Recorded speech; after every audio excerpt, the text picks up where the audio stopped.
हनुमान जी ने तोड़ा था भीम का घमंड।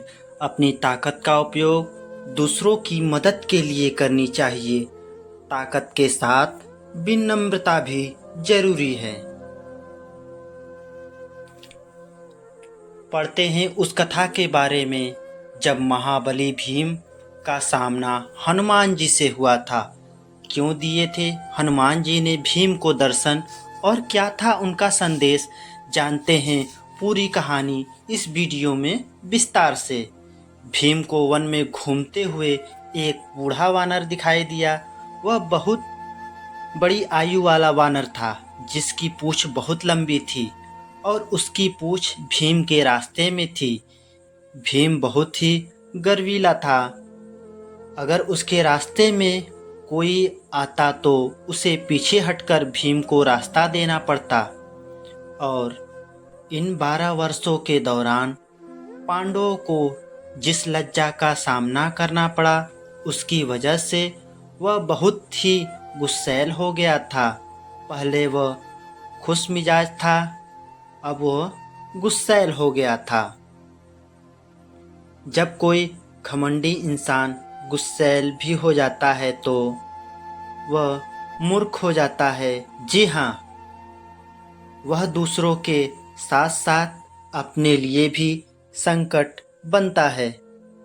भीम ने वानर से पूंछ हटाने को कहा तो वह आगे आया और उसने वानर को रास्ते में पूंछ फैलाए पड़ा देखा और उससे उसने अपमानित महसूस किया। उसने सोचा, ये बंदर अपनी पूंछ से मेरे रास्ते में क्यों रखा बैठा है। उसने कहा, हे वानर, तुम अपनी पूंछ हटा लो, क्योंकि भारत में लोग दूसरों के अंग लांघकर आगे नहीं जाते। अगर कोई बैठा या लेटा हो तो आप उसके अंगों को लांघ कर नहीं जाते हैं। इसे अशुभ माना जाता है। अगर वैज्ञानिक लिहाज से देखें तो भी यह कई कारणों से गलत है, पर अभी हम उनके बारे में विस्तार से बात नहीं करेंगे। भीम को अपने बल पे बहुत घमंड था और उसे लगता था कि वह धरती का सबसे शक्तिशाली प्राणी है।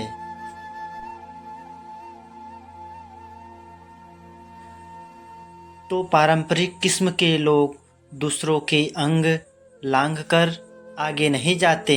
अगर कोई बैठा या लेटा हो तो वे उसके एक ओर से घूम कर जाते हैं। आप में से बहुत से लोग आदत की वजह से ऐसा करते हैं, क्योंकि आपने माता पिता को ऐसा करते देखा है। क्या आपने यह देखा है?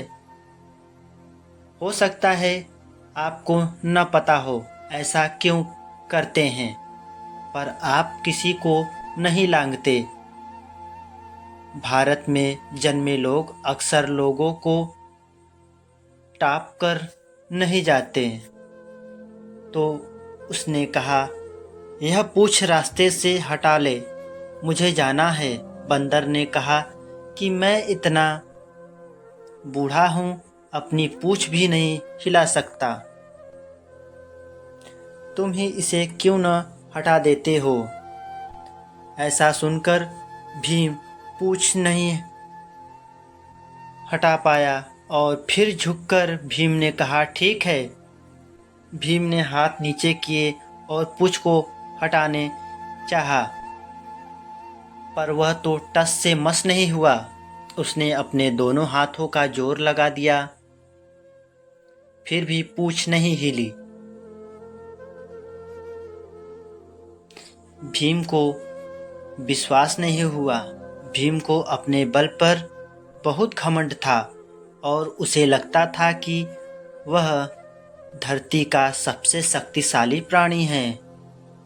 नागाओं द्वारा दिए गए 9 पाषाण घोल से उसकी ताकत और बढ़ गई थी। वह हमेशा अपने बल को बढ़ाने के लिए कसरत करता रहता था और आज एक बंदर की पूंछ नहीं हिला पा रहा था। वह इस अपमान को सह नहीं सका। उसने अपनी ओर से बहुत कोशिश की पर उसे उठा नहीं पाया। फिर वह अपने घुटनों के बल बैठकर बोला, आप कौन हैं? अगर मैं इस पूंछ को नहीं हटा सका तो आप केवल वानर नहीं हैं। आप कौन हैं? कृपया कर मुझे बताने का कष्ट करें। हे प्रभु, आप कौन हैं? तब वानर ने अपना परिचय दिया। तब उस वानर ने बताया कि वे रामायण काल के हनुमान थे। रामायण महाभारत का ही एक अंग है। बहुत समय बाद वाल्मीकि ने इस कथा को एक महाकाव्य के रूप में अलग पहचान दी। अन्यथा रामायण महाभारत का ही एक अंग थी। यह एक लंबा महाकाव्य था। वाल्मीकि ने इसे अलग किया और राम का महाकाव्य बना दिया। अन्यथा वे भी कृष्ण के पहेली नुमा जीवन में खो जाते। राम की सादगी कृष्ण अर्जुन को निरंतर कहते कि वह शत्रु के तीर से नहीं मारा जाएगा, वह एक दिन अपने घमंड से ही मारा जाएगा। तब हनुमान ने कहा, भले ही तुम्हारे पास कितना भी बल क्यों न हो, अगर तुम्हारे पास श्रद्धा और विनय नहीं है तो तुम्हारा पतन होगा। तो ये दो सबक जो अर्जुन और भीम ने लिए थे, उन्हें एक तरह से उन दोनों के लिए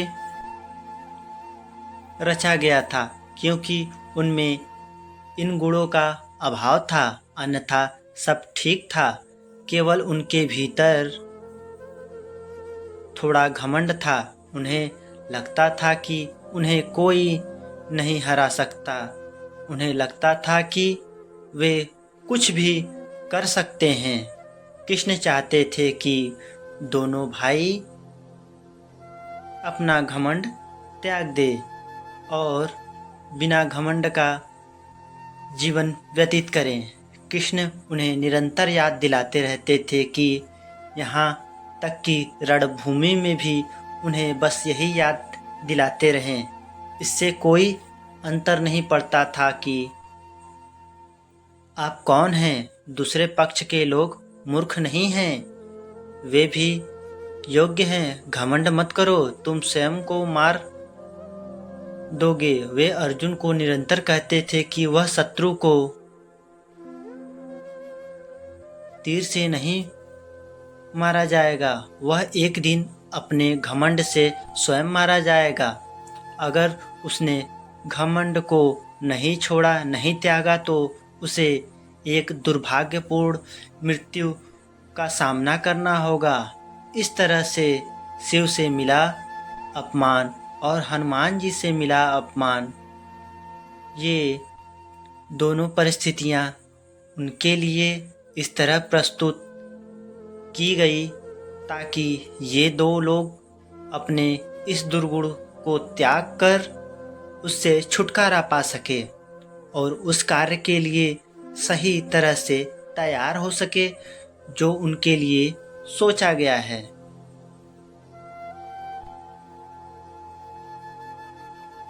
तो दोस्तों, ये रोचक कहानी अब यहीं समाप्त होती है। कहानी आप लोग को कैसी लगी कमेंट में ज़रूर बताइएगा। मिलते हैं अगली वीडियो में, तब तक के लिए प्रेम से बोलो राधे राधे। यदि हमारी कहानी आप लोग को अच्छी लगी तो हमारे इस चैनल को सब्सक्राइब कर वीडियो को लाइक कीजिएगा और हाँ, बेल आइकन को दबाना ना भूलें ताकि नए वीडियो का नोटिफिकेशन आप लोग को मिलता रहे।